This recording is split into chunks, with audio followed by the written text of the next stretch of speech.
Lecture du jour. Bonjour, on continue dans les livres de l'Apocalypse ce matin, chapitre 6 à 11. Et on rentre dans le domaine même des révélations qu'a reçu Jean concernant le futur, concernant le retour de Jésus. Et on a clairement plusieurs interprétations concernant ces différents chapitres, concernant ces différents événements, annonces que Jean va voir. Moi, je suis persuadé que Jean a vu le monde tel qu'il est aujourd'hui. Sauf que forcément, il a essayé de le décrire avec ses propres mots.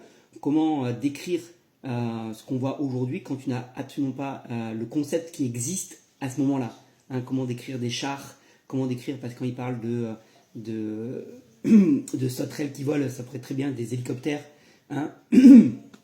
Ça pourrait être très bien des chars, des hélicoptères, des hommes armés qui tirent quand tu tires, il y a comme du feu qui sort de la mitraillette, par exemple. Comment décrire ça quand à l'époque tu as juste des arcs, des épées et des catapultes, hein? C'est un peu compliqué à décrire quand le mot mitraillette n'existe pas, quand le mot hélicoptère n'existe pas. Comment le décrire, ces choses-là? Et donc moi je suis persuadé que Jean a vu les choses d'aujourd'hui, sauf qu'il n'a pas les mots, les concepts pour les donner, pour les expliquer. Donc il va, avec les propres mots qu'il a à l'époque, essayer de décrire ce qu'il va voir en vision. Et j'imagine qu'il doit être bien perturbé et bien, waouh, mais qu'est-ce qui se passe? Qu'est-ce que c'est? Comment je décris ces choses-là?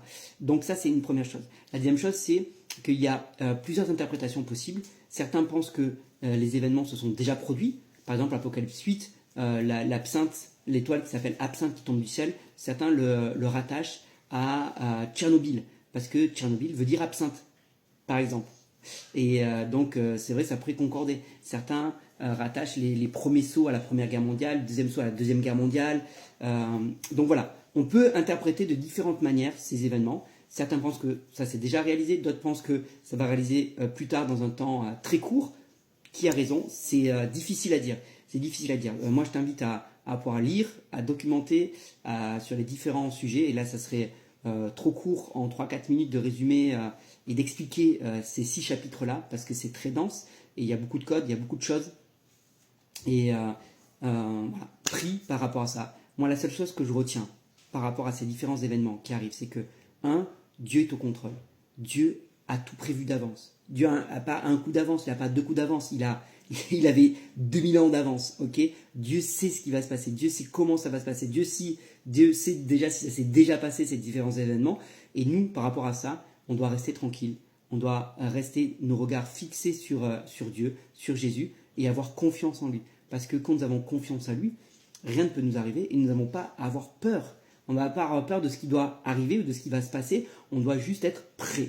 Prêt pour le jour où il va revenir, prêt pour le jour où il va nous enlever, et prêt et croire que c'est lui qui nous tient dans sa main, croire que c'est lui qui nous protège, croire que c'est lui qui a son regard posé sur nous et qui ne permettra point que le mal nous atteigne. Moi, c'est ce que je retiens. Alors après, voilà, comme j'ai dit, lis, regarde des vidéos sur ces sujets de l'Apocalypse, sur les interprétations, et tu verras qu'il y en a plusieurs, plusieurs possibles. Laquelle est la bonne? C'est difficile à dire. Il y en a qui sont très convaincants, qui sont persuadés d'avoir la bonne interprétation. L'avenir nous le dira. L'avenir nous dira qui avait raison quand Jésus reviendra et quand tous ces événements auront fini de se réaliser. Alors on saura qui avait raison. Mais bon, c'est compliqué, très compliqué de pouvoir tout interpréter de manière juste et certaine. Voilà, moi je te souhaite une bonne journée et dis-moi toi ce que tu retiens dans ces différents chapitres.